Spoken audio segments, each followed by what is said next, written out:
Assalamualaikum warahmatullahi wabarakatuh. Perkenalkan, nama saya Vita Rizka dengan NPM 2111060093, kelas F Pendidikan Biologi, Universitas Islam Negeri Raden Intan Lampung. Di sini saya akan menyelesaikan tugas ujian akhir Bahasa Indonesia dengan dosen pengampu Ibu Nela Dewi MPD.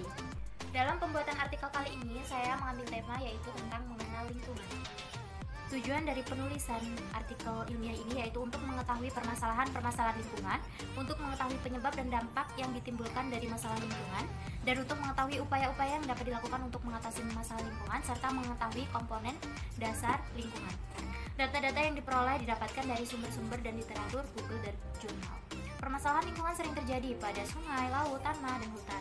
Penyebab terjadinya masalah lingkungan dikarenakan kurangnya kesadaran dan kepedulian masyarakat terhadap lingkungan sekitar, dan akan berdampak buruk terhadap lingkungan. Dan cara untuk mengatasi masalah lingkungan dengan cara memberikan sosialisasi dan penyuluhan tentang pentingnya menjaga lingkungan. Yang selanjutnya adalah pendahuluan. Latar belakang. Pada umumnya manusia bergantung pada keadaan lingkungan di sekitarnya, yaitu beberapa sumber daya alam yang dapat menunjang kehidupan sehari-hari.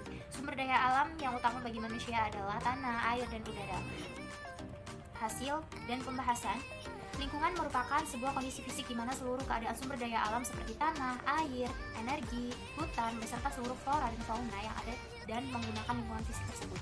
Lingkungan sendiri terdiri dari dua komponen, yaitu lingkungan biotik dan lingkungan abiotik. Komponen biotik adalah semua yang memiliki nyawa, seperti manusia, tumbuhan, hewan, dan berbagai mikroorganisme lainnya. Seluruh senyawa yang hidup dan bisa dikategorikan sebagai komponen biotik akan terlibat langsung di dalam sebuah lingkungan.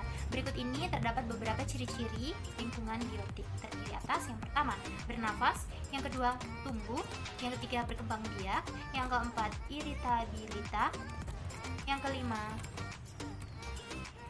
makan dan minum; dan yang keenam adalah melakukan ekskresi dan dapat beradaptasi dengan lingkungannya. Sedangkan komponen abiotik adalah segala sesuatu yang tidak bernyawa, seperti tanah, udara, air, iklim, kelembapan, cahaya, bumi. Di bumi, alam memiliki berbagai perubahan dan gejala yang dapat menimbulkan suatu interaksi.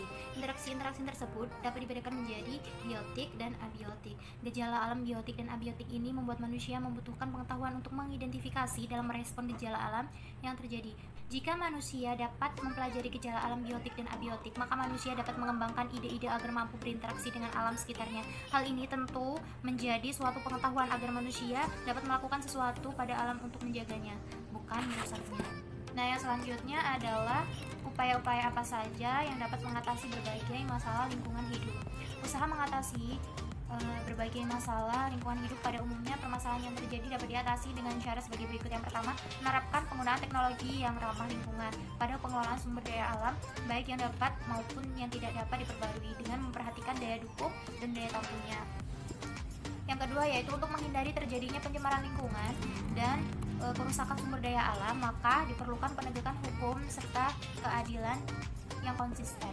Yang ketiga, yaitu memberikan kewenangan dan tanggung jawab secara bertahap terhadap pengelolaan sumber daya alam dan lingkungan hidup. Yang keempat, pengelolaan sumber daya alam dan lingkungan hidup secara bertahap dapat dilakukan dengan cara membudidayakan masyarakat dan kekuatan ekonomi. Untuk mengetahui keberhasilan dari pengelolaan sumber daya alam dan lingkungan hidup dengan penggunaan indikator harus diterapkan secara efektif. Yang keenam, penempatan konservasi yang baru dengan keragaman konservasi yang sudah ada sebelumnya. Yang selanjutnya, mengikut sertakan masyarakat dalam rangka menanggulangi permasalahan lingkungan global. Berdasarkan pembahasan yang didapat, maka dapat disimpulkan bahwa permasalahan lingkungan sering terjadi pada sungai, laut, tanah, dan hutan. Penyebab permasalahan lingkungan yaitu kurangnya kesadaran masyarakat terhadap pentingnya menjaga lingkungan. Dampak yang terjadi akan tidak seimbang ekosistem alam dan akan sangat merugikan. Upaya-upaya untuk mengatasi masalah lingkungan dengan melaksanakan kegiatan sosialisasi atau penyuluhan bagi masyarakat terhadap pentingnya menjaga lingkungan. Oleh karena itu, sebagai warga negara yang baik, seharusnya kita menjaga lingkungan biotik dan abiotik agar tidak terjadinya kerusakan.